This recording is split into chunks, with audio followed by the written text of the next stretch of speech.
everyone, this is Tormuse, and today I'm going to be playing Doki Doki Storm, which is a mod for Doki Doki Literature Club, which I made, and holy crap, it took me 2.5 years to make it.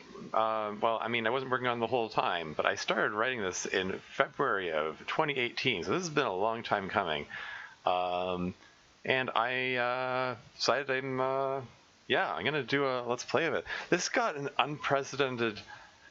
actually unprecedented reaction in the DDLC modding community. I'm totally blown away by the reaction this got. It's the post has become the most upvoted post of all time in the DDLC modding subreddit. I'm absolutely flattered. I didn't know this was such an anticipated mod, but yay, cool. Thanks for everyone's support. Anyway, without further ado, let's get going. This is a Doki Doki Literature Club fan game that is not affiliated with Team Salvato.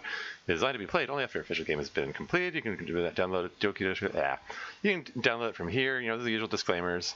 And also, please be advised that this mod has intentionally disturbing content. Discretion is advised. For a full list of content warnings, see the download notes.txt file that came with the mod. I'll put a link to it in the description down there, so you can. For anyone who's concerned about, this mod is intentionally disturbing. Heed all content warnings. Yes, abide by that warning. I put that in there for a reason, because this mod is kind of an experiment in seeing how dark my mind can go. This is a dark story. Yuri point of view mod. Obviously, there's going to be self-harm involved, and other things. Anyway, I'm gonna name. Yeah, please enter his name because this is Yuri's point of view. So, anyway, I'm gonna name the main character Tormuse. That's how I roll. Act 1. Here we go. Obviously, since I wrote this, this is not remotely a first look. I've read this 100 times, but here we go. Anyway, it's Tuesday. I sit in my classroom seat, pretending to look over my school notes. It's harder to focus on the class as it always is for me. Really, all I can think of is how much I'm looking forward to escaping to my safe haven, the Literature Club. Well, actually, it's not true to say it's all I'm thinking of. But if I tried to list everything I'm thinking of, it could feel a novel. My back is hurting again. I should sit up straighter. Am I spending too much time looking at my notes? Should I look at the teacher more? Should I at least pretend to take notes? I have my pen in hand, but I'm not doing anything with it. Does that look weird? That ever-present question in my mind, do I look weird? It's probably not normal to be wondering about these things. Normal people would probably be thinking of normal things, like the festival coming up next week. I notice that I'm fidgeting with my pen. No, stop that. That looks weird. Don't play with the pen. I grip my notes to try to help me focus. No, I'm gripping my notes too hard. They're crumpling. Don't do that. Panic rushes through me. Did anyone see me do that? I wish people would stop staring at me. I keep catching them when they think I don't see. They must think I'm weird. They must hate me. That's why they're staring. The storm is rising, filling my mind with its intensity, making me anxious, making it harder to control my breathing. I have to act normal. I have to act normal. Don't be weird. Act normal. I know I should stop thinking about it, but I can't. I wish I could just shut off my brain. As casually as possible, I reach down for my bag on the floor next to my seat. I cautiously open it, being careful to make sure no one can see what I'm looking at. Somehow, seeing my knife in there helps me breathe a little more easily. I brought the green one today, color of nature, of peace, of serenity. I take a moment to admire the leafy pattern on the handle. It's so pretty. The sight of it is soothing. A fitting tool to help calm the storm going on in my head. I close my bag and turn back to my notes again. I don't even know why I find that so calming. Somehow it just feels right to have it with me. I have a fleeting notion that it's because I don't want to feel alone, but that's ridiculous. It's a knife. It's an inanimate object. It's not a companion by any description. I may not know what normal is, but that thought was definitely weird. Can people tell when I'm thinking weird things? I hope not. How would I know? I don't know. I should stop thinking about it or I'll make myself anxious again. I just want this day to be over. Finally, the bell rings. I hastily gather my things, eager to be on my way. I'd be more comfortable if there were fewer people, but it feels nice to finally be on the move. Sometimes sitting still for so long really gets to me. I briskly make my way to the club room. The first thing I see is Monica's smiling face greeting me. Hi, Yuri. I wish I could be more like Monica. She always looks so calm and confident. Everyone seems to look up to her. She's like the epitome of normal. If ever there was someone for me to emulate, it would be her. Wait, did she just say something to me? I was so preoccupied I forgot to pay attention. I'm fine, thank you. I hope that was an appropriate response to whatever she just said. I just want to get back to my book. As I make my way to a seat, I realize too late that Monica looked like she might have wanted to talk to me. I'm probably being rude to her. I don't mean to be. The fact that I can't bring myself to talk to her is another reminder there's something wrong with me. I shouldn't think about that, though. It'll just make me more anxious. I should make some tea. That always helps to calm me. I look over to my tea set in the closet. Natsuki's in the way. She's attending to a tray that's covered by foil. Of course, the cupcakes, the gift for this mysterious guest that Sayori is bringing today. Why does she have to be standing there? Why can't she just finish what she's doing and stand somewhere else? I'm paralyzed with indecision. Should I ask her to move? There's no point in talking to Natsuki. I can't make sense of her. Of all the people I've ever met, she seems the most erratic. She's unpredictable. It's so easy to set off her temper. I mostly find it easier to avoid her. Sometimes wonder if I should try getting to know her, but I have no idea how I'd go about it. Anyway, I'd be too scared to do it. She's far too intimidating. I've been standing still too long, haven't I? I'll just have to do without tea today. I take a seat and pull out my book. I let out a long sigh. The relief I feel is almost instantaneous. When I'm reading, it's like my mind can expand into whatever fantasy world I want it to. It's as if the storm is more spread out. It's less confined. It doesn't affect me as much. It doesn't even matter if I'm actually focused on the words I'm reading. I just let my mind drift wherever it wants to. It's a remarkably freeing sensation. Words can't express how thankful I am to Monica for starting the literature club. Of course I can read at home too, but there's something cathartic about being able to do something I love in such a public place. It makes me feel human. Like even with all the weirdness that keeps popping into my mind, there's still something that connects me with people. I wonder what our new member will be like. All Sayori would say is that her friend is an awesome person who would make an amazing addition to our club. She was very vague in her description. She didn't even give the gender of her guest. It'll probably be another girl, which will make 5 of us. But I find myself wondering, what if it's a boy? That would change the dynamics of the group, wouldn't it? The rules always seem to be different between boys and girls. They're supposed to act differently and be treated differently. I've never understood it. Like everything else in the world, it doesn't make sense to me. I just try my best to play along because I know what's expected of me. I learned a long time ago the consequences of failing to meet the expectations of normalcy. Suddenly, Sayori energetically bursts in through the door. Everyone, the new member is here! Sayori is another mystery altogether. And yet, I have a feeling that in a way we might have the most in common. She always seems to be smiling, but there's something about her smile that's different from everyone else's. And I know what it is. It's an act. I know because I recognize that the effort she puts into it is the same as the effort I put into pretending to be normal. I wonder if she practices in front of a mirror like I do. Every once in a while, when she thinks no one is looking, I see her expression slip like a crack in the mask that she's wearing, and I see the pain that she's hiding briefly show through. Still, everyone treats her as if she's happy. Are they just playing along with the act to make her feel better? Or is it possible they really don't know that she's not happy? I have so many questions, but I don't know who I would ask or how. I sometimes fantasize about having the courage to start a conversation with her. One thing's for sure, she must have a great love of literature, otherwise Monica wouldn't have made her vice president of the club. I find it hard to imagine anyone loving books more than I do. All the answers to the mysteries are there, I just have to read the words. And even if the answers aren't provided directly, it doesn't matter. Because I can just let my imagination walk through all the hidden meanings or just find my own. Being able to let my mind wander freely is indescribably wonderful, especially after the exhaustion of a long day of keeping it focused while at school. Suddenly my attention is drawn to Sayori's guest. I see a boy walk into the room. As always, I'm instantly curious about his personal story, but I think it's more so than usual this time, because he looks so timid, so withdrawn. I think I see something of myself in him. I see him mutter something to Sayori. Something about how soft-spoken he is makes me feel compelled to reach out to him. Before I know it, I'm out of my chair, walking toward him, my book forgotten. I think some formal pleasantries would be appropriate. Welcome to the Literature Club. It's a pleasure meeting you. Sayori always says nice things about you. Seriously? You brought a boy? Way to kill the atmosphere. I'm too stunned to even react. How can Natsuki be so rude? What if she scares him away? Ah, Tormuse, what a nice surprise. Welcome to the club. Oh, Monica knows him? I can't help feeling disappointed. She's so popular, it probably means that any small hope of me getting to know him is gone. He's visibly stunned by all the attention. I really feel for him. I know what it's like. I wish I could think of what to say. What are you looking at? If you want to say something, say it. Sorry. Feeling more and more annoyed at Natsuki's behavior. Natsuki? Sayuri whispers something in Tormi's ear. I hope she's offering some kind of reassurance that will make him stay. He's the most interesting person I've seen in a long time. Anyway, this is Natsuki, always full of energy. And this is Yuri, the smartest in the club. Don't say things like that. I don't deserve such compliments. Ah, well, nice to meet both of you. And it sounds like you already know Monika, is that right? That's right. It's great to see you again, Tormuse. She gives him a lingering smile. My heart sinks. They must know each other very well. You too, Monika. That stammer, that look of uncertainty, I can't help but feel a flutter of hope. Maybe they aren't that close after all? Come sit down, Tormuse. We made room for you at the table so you can sit next to me or Monika. He's probably going to sit next to Monika. She's so wonderful. Why wouldn't he, given that choice?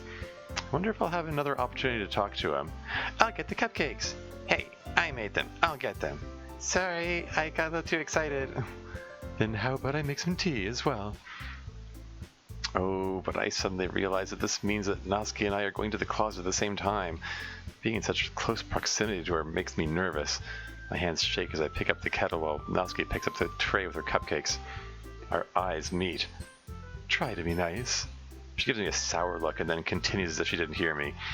Did I say the wrong thing? Is she mad at me? She always seems a little mad. I don't know if I would know the difference. I just don't want her to ruin any chance I might have of talking to Tormuse.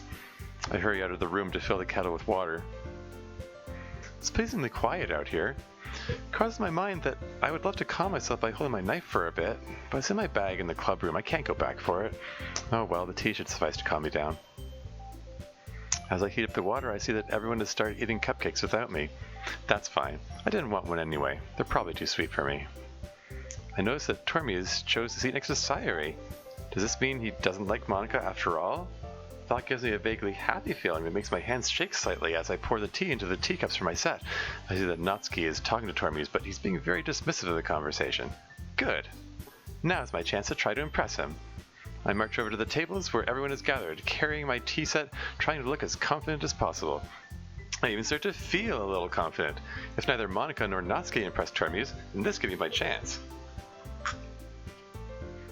I proudly present my tea set in the center of the group, next to the cupcakes, which I see are in the shape of cats. Keep a whole tea set in this classroom? Tormuse noticed me! I swell with pride. Don't worry, the teachers gave us permission. After all, doesn't a hot cup of tea help you enjoy a good book? I guess? Don't let yourself get intimidated. Yuri's just trying to impress you. My confidence is shattered. Was I that obvious? Was this a mistake? That's not...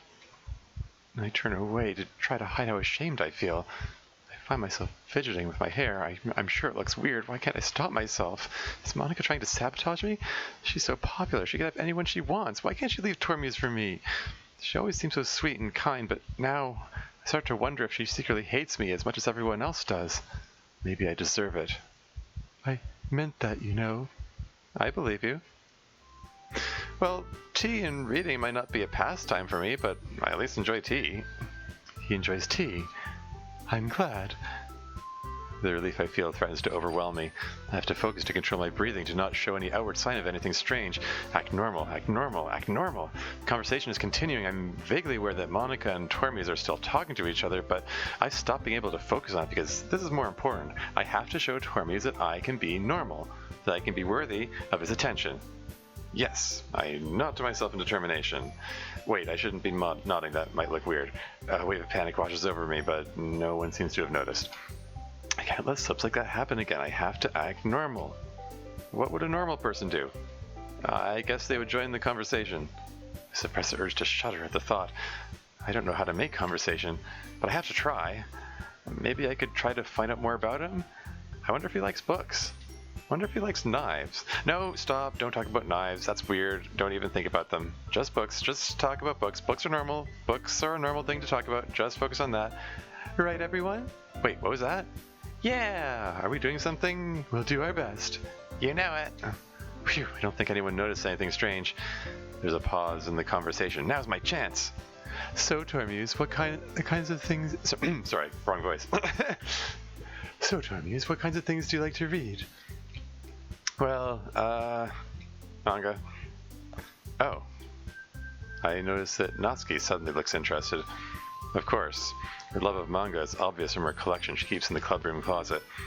He's probably going to like her more than me. Can't hide the disappointment in my voice.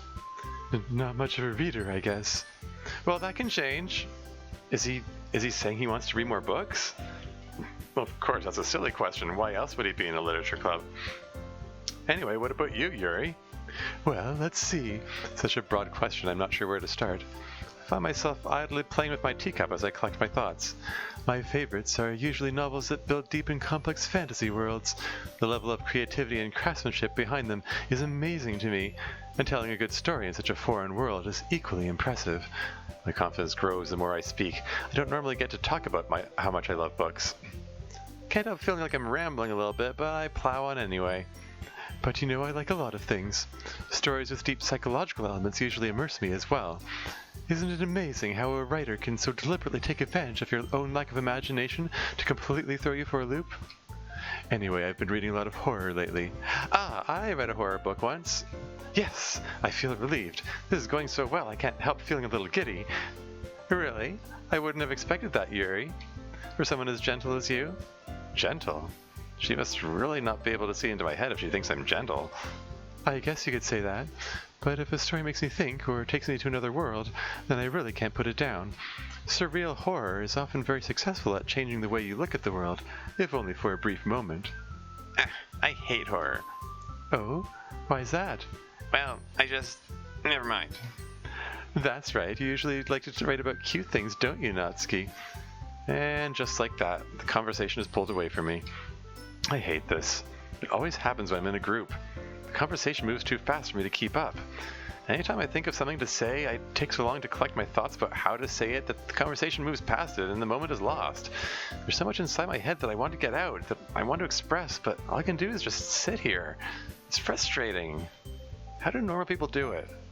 I usually end up just tuning out the conversation and living in my head instead. I wish I could have the experience of knowing what it's like to connect with someone. I'm not cute! Natsuki's sudden shout snaps me out of my reverie. Natsuki, you write your own poems? Well, I guess sometimes. Why do you care? I think that's impressive. Why don't you share them sometime? No, you wouldn't like them.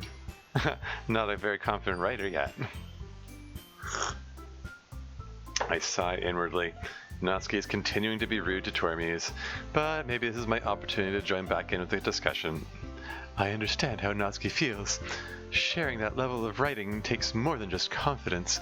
The truest form of writing is writing to oneself. You must be willing to open up to your readers, exposing your vulnerabilities, and showing even the deepest reaches of your heart. Do you have writing experience too, Yuri? Maybe if you show some of your work, you can set an example and help Natsuki feel comfortable enough to share hers. Panic floods through me. I was speaking rhetorically. I didn't mean I would actually share anything. Too focused on trying to stay calm to reply. I guess it's the same for Yuri.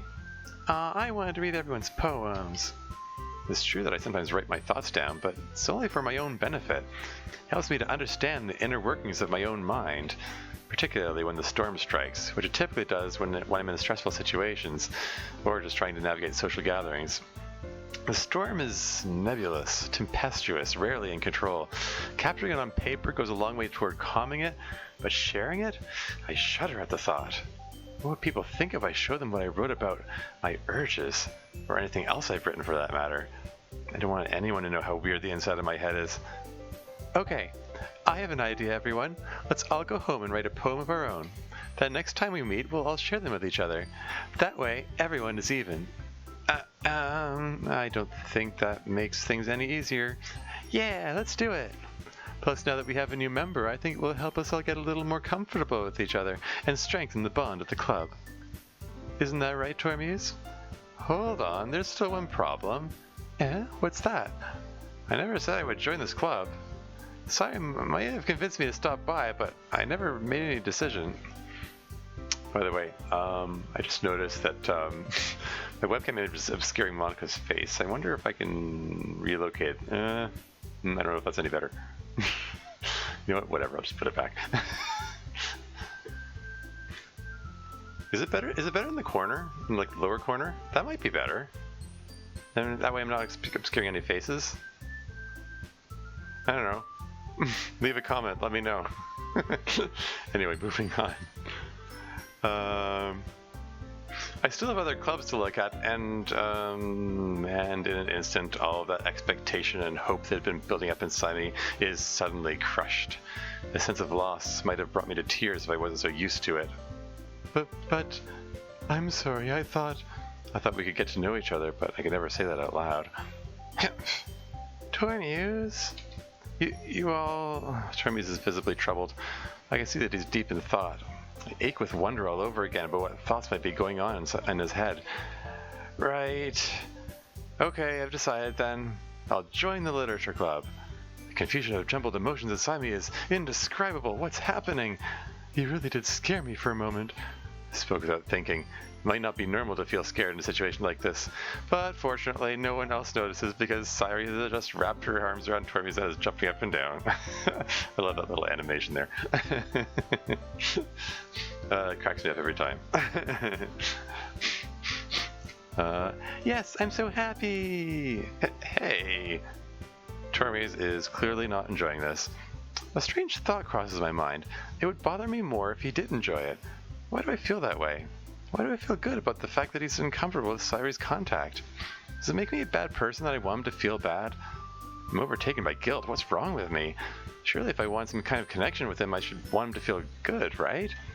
People are still talking, but I don't hear them. I vaguely acknowledge that Monica has declared the club meeting over.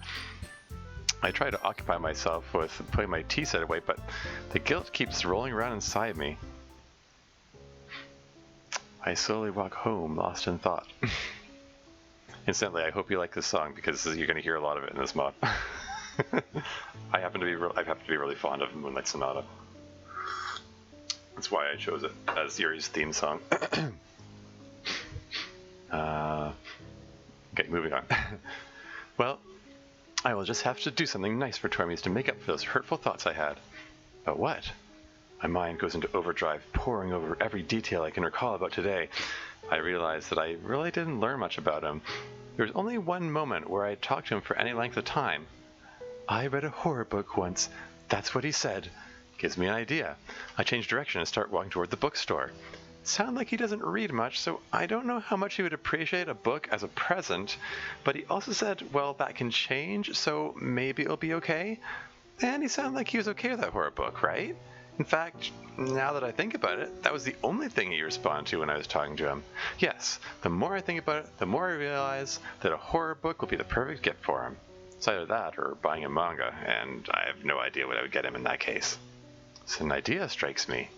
I pick up my pace, flooded with excitement. I'm almost running as I enter the bookstore. My heart is racing as I head straight to the horror section. It doesn't take me long to find what I'm looking for. I would recognize that bright red eye on the front cover anywhere. After paying for it, I carry it in front of me, admiring my new book as I resume walking home. Portrait of Markov. It's my all-time favorite book. I've read it 100 times. I know he'll love it. I start happily skipping and humming to myself on the way home. It's probably a silly and childish thing to do, but right now, I don't care. I'm feeling really excited about tomorrow now, and Tormuse's delighted reaction when I present him with his gift. Here it is. Hey, it's the backer by Minicle, this knife rack made by Nuxel. Good work, Nuxel. I'm pretty pleased with that. I'm still smiling contentedly to myself as I enter my room, still fantasizing about discussing the book with Tormuse after he's finished reading it. Can't wait to share my theories about the third eye with him. That's always been my favorite aspect of the story to speculate about. I set my bag on the floor, still holding my new book in front of me. Out of curiosity, I go to my bookcase and pull out my own copy of the book. Set them down in my bed so I can look at the two of them side by side. They look like a pair of eyes gazing into me. I briefly consider getting yet another copy, so there'll be a third eye. The thought makes me giggle. I think this is a good time to change out of my uniform. As elegant as it looks, I've never liked the way it shows my figure. Might as well put on my pajamas since I won't be going out again today. As I change, I try to avoid looking at my body, especially my arms. I try to distract myself by reminiscing about the details of my book. The adventure, the mystery, the bizarre events that shape the characters' lives, and I find myself getting lost in my imagination again. He's been captured.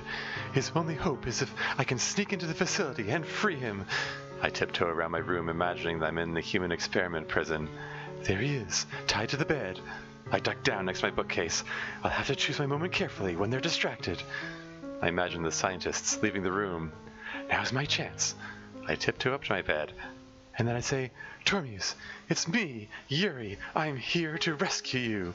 And then he says, I do my best to imitate his voice, but you can't rescue me. You're a girl. And then I say, I'll do what I want. This is my story now. I chuckle at my little meta-narrative. Yuri getting meta.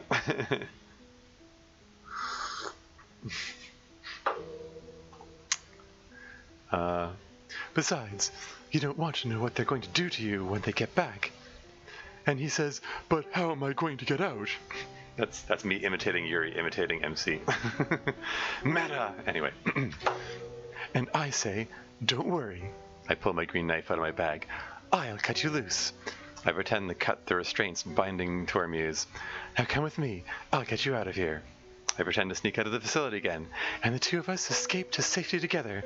And he turns to me with a look of awe on his face, and he says, wow, I guess I underestimated you. You're so clever and brave, Yuri. Will you be my friend? And then I say, of course. Having friends is the best thing in the world. And then he says, is that true? I've never had a friend before. And I say, oh no, how awful. Well, you stay with me, Tormuse, and I'll introduce you to all my friends. I have lots and lots of them. And he says, I'm so thankful I met you, Yuri. I was so lonely. And I say, well, those days are over, Tormuse. Now we can be best friends forever. Nobody deserves to be lonely. Nobody. I smile, imagining myself and Tormuse doing things that normal people do together with their friends. And then I turn my gaze to the books on my bed. I stop smiling. Won't it be weird that I'm giving a brand new book to someone I just met? Oh no. I'm overtaken by panic. I almost ruined everything. I can't even count the number of times I've driven people away from me just by trying to be friendly. At the best of times, they withdraw from me, afraid or disgusted or just uncomfortable. Though more often, they prefer to laugh at me or make fun of me. And at the worst of times... So stupid. This is why I don't have any friends. Whenever I get excited about something, I act without thinking. Tears are forming in my eyes. Why can't I just be normal? Everyone else makes it look so easy, like it comes naturally to them. There must be something seriously wrong with me to make me the way I am. I'm only vaguely aware of rolling up my left sleeve. I look at the orderly pattern of marks on my forearm, another sign that there's something wrong with me. The storm is rising, a lifetime of failure is rushing through my mind, and my breathing becomes more rapid as I bring the blade in contact with my arm. I start sobbing as I allow it to break my skin. I'm so stupid, I'm so stupid, I'm so stupid. I watch the blood flow down my wrist just as my tears flow down my face. Gradually, my heart rate and breathing return to normal. Quickly grab tissues from the box on my bedside table and press them against the cut to stop the bleeding. As the storm subsides, I can think a little more clearly. Why did I do that? It's been 3 weeks since the last time I cut myself. I was doing so well. I've been planning to reward myself when I reached the 1 month mark. Now I've ruined it. I'm angry at myself for giving in to my urges. I even feel like I should cut myself again in punishment, but I know that's not a rational thing to do. And I know it would just make me feel worse in the end. As I look at the knife in my hand, it occurs to me that it's been in my bag all day, so the blade was probably dirty. I shudder at the thought that something so unclean just entered my body. I rush to the bathroom. Hey, and there's another background that I commissioned. This one was by Maddie D, with a little addition by Julia Wright out there. Because the previous version had an Australian outlet. which my Australian friends are very fond of making fun of me for. A fun fact: this does have an Easter egg. When it asks you to enter MC's name, if you enter Vegemite, it restores the Australian outlet. Just a silly little thing I put in there. Anyway. Yeah, this was neat to put together. This is something I envisioned like right from the beginning when I started making this mod. Like this idea of Yuri looking in the mirror at the end of each day and reflecting on her mental and emotional state. And it gives me the opportunity to use Yuri sprites. It gives the opportunity to have get this adorable pajama sprite, which I commissioned Yagamirai 10 to make. There's actually two backgrounds in one. Like there's a foreground in front, and then this wall here with the wave of Kanagawa in the background. And of course, Yuri's sprite is flipped horizontally to make it look like a mirror image. I think the effect works quite well. You can see that there's a little sheen there to make it look like a reflective surface. I think it really came together really well. I really like how that looks. Anyway, moving on. A little bit of behind-the-scenes commentary there. I watched the cut in the sink. It stings when I get soap on it, but I know it'll feel better afterward. I see my blood mingled with water go down the drain. I know that any normal person would feel revolted at the sight. I've been called weird by people at school for my whole life, and they don't even know about this. They'd probably call me a freak if they found out. That's a word I've heard used to describe me before. I gaze into my reflection in the mirror. No one could ever like you. The truth of it threatens to overwhelm me. It makes me feel so sad that I want to cut myself again. But that's against my rules. I refuse to do it a second time. I should let my mind go there again. Sometimes the urge comes when I'm feeling sad. Pain feels like a fitting companion to the sadness. Sometimes the urge comes when I'm feeling stressed and my mind is feeling scattered. Pain brings my mind back into focus. Sometimes the urge comes when I'm feeling numb. Pain reminds me that I'm alive, that I'm human, that I can still feel things. And sometimes I just feel like I deserve to suffer. I wish I knew how to stop this habit altogether. I do what I can to keep myself away from my knives when I'm feeling depressed, and it helps. But sometimes there are situations like today when it catches me completely off guard. I was feeling happy when I got home. How did things go so wrong? I don't know how to fight it when the urge sneaks up on me so suddenly like this. I guess I shouldn't have allowed myself to think such sad thoughts while I had a knife in my hands. I glanced at the knife, now sitting seemingly innocently on the edge of the sink, telltale traces of blood visible on the blade. A strange feeling of betrayal crossed my mind. But I know that's irrational too. It's just an inanimate object. It didn't do this to me. I did it to myself.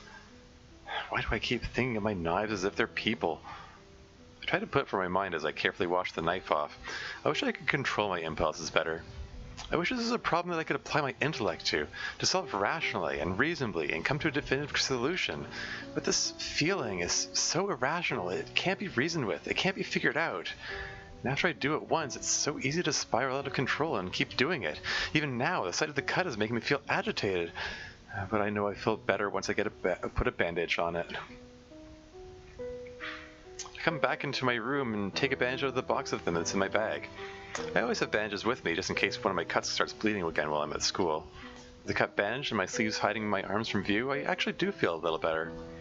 And now it's time to put my knife back on the rack with the others. After returning it to its rightful place on the rack, I let out a sigh as I gaze at my collection. No matter how bad my day is, it always improves my mood to look at my beautiful knives. Now that I'm calmer, I found myself coming back to the problem of what I'm going to do about the book. I can't do anything that will look weird. I can't. I don't want to risk doing anything that will drive Tormies away. Should I return the book to the bookstore? Carefully ponder this. No, I still have to make things up to him, and I really, really want to make him feel welcome in the club. Well, what if I give him my own copy and keep the new one for myself? That could work, couldn't it? Giving him a gift will be less weird if I can claim it's an old thing I had lying around my house. At least, I think it's less weird. I'm never sure about these things. The only other thing I can think of to do is to damage the new book so it looks older, but I can never do that. Books deserve to be treated with respect. So I think giving him my book is the best option. Can't help feeling guilty about it, though. I've had this book for so long, it feels like a betrayal to give it up. But that's just nonsense, right? It's an inanimate object, just like my knives. It has no feelings. I slip my book into my bag and try not to think about it. Isn't there something else I'm supposed to do? Oh, right. How could I forget? The poem. I shudder with fear thinking about it. Tomorrow, I have to share a poem that I wrote. How can I do such a thing? Everything I've ever written is terribly personal and probably really bizarre in the eyes of normal people. But I found myself thinking about Tormuse. I have to make him feel welcome. I have to prove to him that I'm someone worth spending time with. Not even sure why I feel so strongly about it, but I have the strangest feeling that there's something special about him. And it makes me wish more than ever that I was normal so I could have a friend. I pull up my notebook and sit down at my desk with pen in hand. I flip through it looking for inspiration, glancing over all my stories of flights of fantasy, some darker than others. Looking over all my attempts to understand the storm of my mind and how it leads to my most secret habits. My first thought is that whatever I write, it has to be something mild, something safe to talk about. I can't let it come anywhere close to the full fury of what goes on in my head. Something accessible to normal people, but I still want to get to know Tormuse, so it also has to be me. I chuckled to myself. Now that I really think about it, this doesn't have to be hard at all. I can just write about my experience in the club today. Something that expresses how much I want to hold on to my sense of comfort and how I'm being pushed out of it. Once the idea comes to me, I'm able to write it down quickly. I write the title at the top, Ghost Under the Light. It's a little short, but anything I add to it will seem like unnecessary padding. Now that that's done, I feel a lot better. I should probably head to bed. I'll go over to my bed and see my new book still sitting there. I find myself idly flipping through the pages, reliving the events of the book that I know so well. Something about the smell of the pages is really enticing. I love the smell of new books. I'm feeling inspired. I think I might like to reread it again. Place the book in my bag next to the other one so I can bring it to school tomorrow. It's been quite a day, but now it's time to sleep. And that's the end of day one. I think this is a good time to end this recording. I like this menu, by the way, like the moving clouds and wait for it. Any second. Lightning flashes. They go at random intervals every 4, 8, or 12 seconds. Here, I'm going to turn hold on. Volume mixer. Let's just turn the sound down for a moment. So that's the first day so far. It's hopefully not too boring, because there is a fair bit of canon dialogue in there. I during the editing process, I axed like huge chunks of canon dialogues, like enough that it keeps things interesting and keeps the story focused on Yuri, but while still leaving enough bits in there that you know where it is within the story. Hopefully, theoretically, that was the idea when I wrote it anyway. So hopefully, hopefully it doesn't get too boring in that respect. Yeah, lots of autobiographical stuff in this, by the way. Like that stuff about where Yuri's, where she's talking about how she wants to contribute to the conversation, but anytime she thinks something to say, she has to think about how to say it, and the moment passes. Like that's totally autobiographical. Like anytime I'm in a group of, like I'm a total introvert. Anytime I'm in a group of people and the conversation is going around, like I can't keep up. I just end up being silent and observing everything. I find it hard to find my moment to speak up. which you might observe. Oh, now that I think about it, you might observe in LogoCast's bi-weekly comedy streams, which I sometimes participate in. I kind of seldom speak in those. I mean, once I do get on a roll, I kind of ramble a lot, but kind of like I'm doing now. But yeah, for the most part, when I'm in a group, I just kind of retreat into myself. It's just my way. There's a lot of autobiographical stuff in this mod. I kind of wrote Yuri to sort of reflect my own internal thought processes. So it's kind of so this mod kind of means a lot to me in that for that reason. We'll see more about that. I'll comment more about that as it goes along. But yeah, there we are, off to an auspicious start. It's day one. That's Portrait of Markov in her hand there. That's Slightly Simple's work. There's I commissioned a lot of artists to make art for this. I kind of spread the workload out. I made the logo myself. I mean, it's easy stuff. That was like I made the storm cloud in paint, and the rest of this is just a palette swap of the regular logo. But yeah, like lots of artists contributed to making this.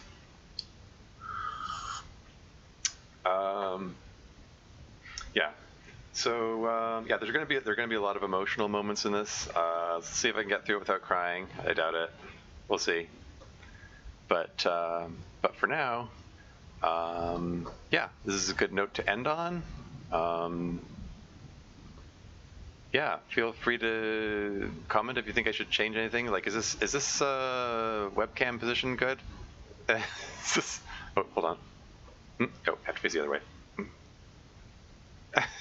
Wait, can I position myself right? There. Something like this. Something like that. I'm just being silly now.